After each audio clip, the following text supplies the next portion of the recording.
morning. Good morning. Today I'm going to show you how to use the poetry annotation tool in order to really understand your poem and interact with your poem at a deeper level. It says here, poetry annotation tool. As you read poems, use the symbols below to help you annotate or mark up the text that you are reading and analyzing.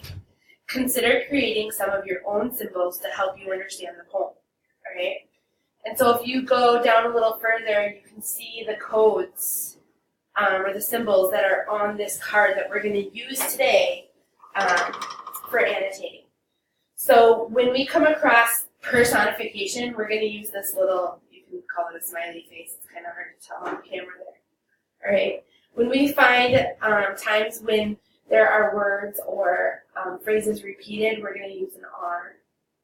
When we find something that alludes to or references the theme, we're going to put a star next to it. Whenever we find a metaphor, we're going to circle the words of that metaphor. A simile, we're going to use this little, it's called a caret, but it's like an arrow going up. Okay? And then whenever we find words that show author's feelings or perspective, we're going to use a plus symbol. And then the dot, which is called the ellipses, we're going to use for alliteration. Okay, and those dots are going to go above the alliterated words. There's also rhyme scheme that we can label, ABAB or AABB or ABC.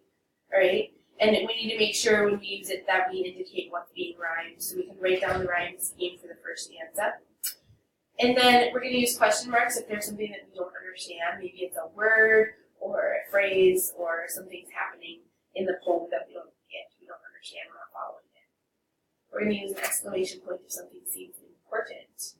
And then we can make up our own if we feel like it. You can put your name down on the bottom because this annotation tool is something that we're going to ask you to use for the next 2 weeks throughout this unit. All right. So we have our annotation tool and all the codes, and we're going to keep this next to us while we read the poem today. And the poem is actually a song. It's a Taylor Swift song called Love Story. And it's really hard to read it without singing it, but we're going to try. All right. So as we read this poem, we are going to look for these things, okay, that we can label with the poem as we go. Here we go. We were both young when I first saw you. I close my eyes and the flashback starts. I'm standing there on a balcony in summer air. See the lights, see the party, the ball gowns. See you make your way through the crowd and say hello. Little did I know. So I'm going to stop there because I think it's always important to just look at one chunk at a time. And so looking at the first chunk of this song or this poem, there are a few things that stuck out to me right away, and then there are some other things that I may need to analyze a little more to really find. So I noticed some alliteration. The dots here, I'm going to use those. So we were both young. I'm going to put the dots above we, and you should do the same thing on yours. We were, because that's alliteration. We were, the w sound, all right? And then you could even do it above the W here as well for when. We were both young when, right? When I first saw you. You, young. You and young. You could also say this alliteration. We'll do it above there too. I close my eyes and the flashback starts. I'm standing there on a balcony in summer air.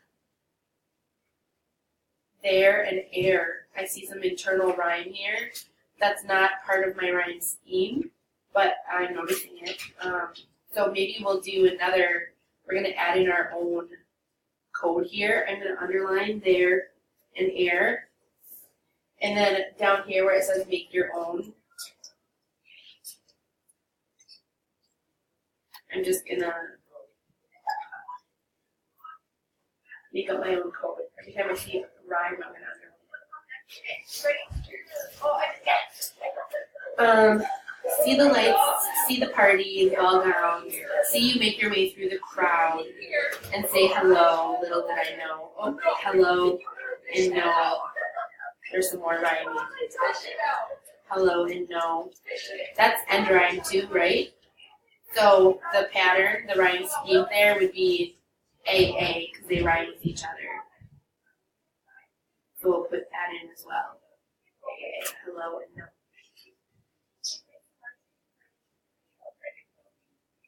Okay, I don't see any personification. I don't see repetition. I don't see maybe some allusions to theme, but we'll hold off on that. I don't see any metaphors, similes.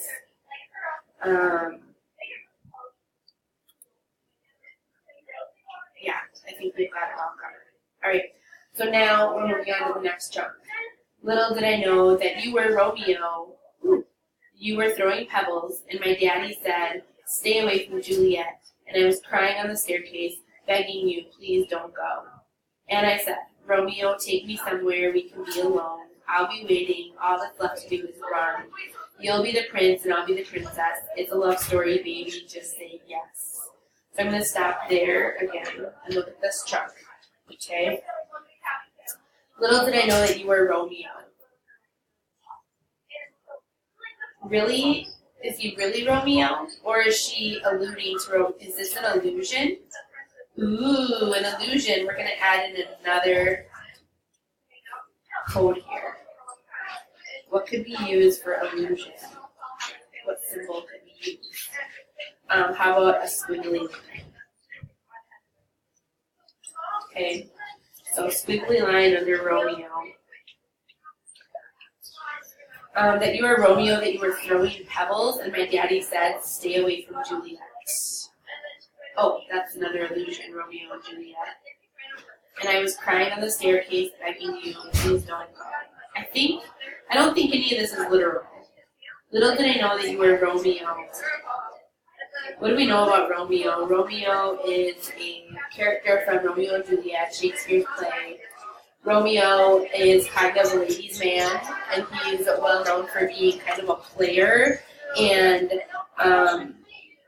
things changed for him when he met Juliet. They fell madly in love, and he kind of had a tendency to do that with all girls, though. Like he'd fall really hard for them, and then he'd have his heart broken. So I don't know. We're gonna kind of keep thinking about this. It seems important to me. I'm gonna put the exclamation point, like my annotation tool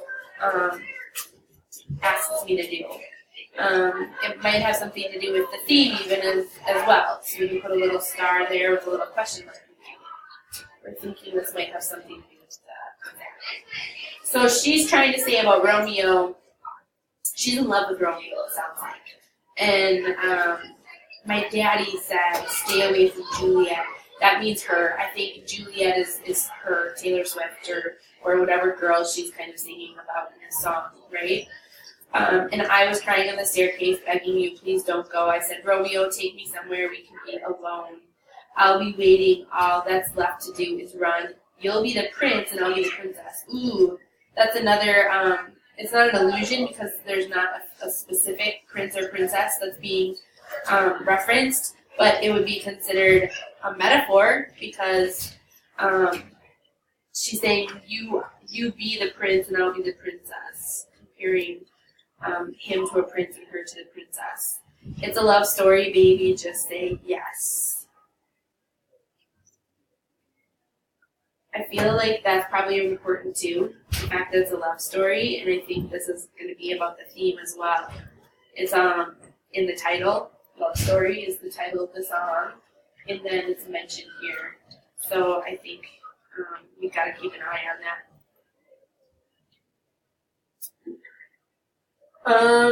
I don't see anything else. Oh, there's probably some more rhyming here, huh? Begging you, please don't go. Take me somewhere we can be alone. I'll be waiting. All that's left to do is run.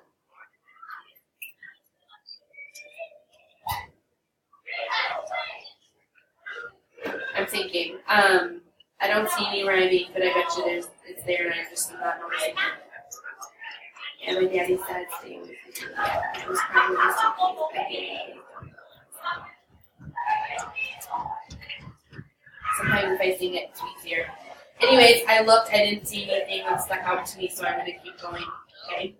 So I move on to the next chunk of the song now, and this is what you do. You just keep working your way through, find a little place to stop wherever seems logical, probably here again after the chorus, and you just keep going through and you mark it up. And when you do this, you guys, you will understand what you're reading in a much deeper level. And so that's what I'm expecting you to do today with the poem on the other side called Fight Song by Rachel Patton. So you're going to do this today, and there's even some specific directions here of things that you should be finding.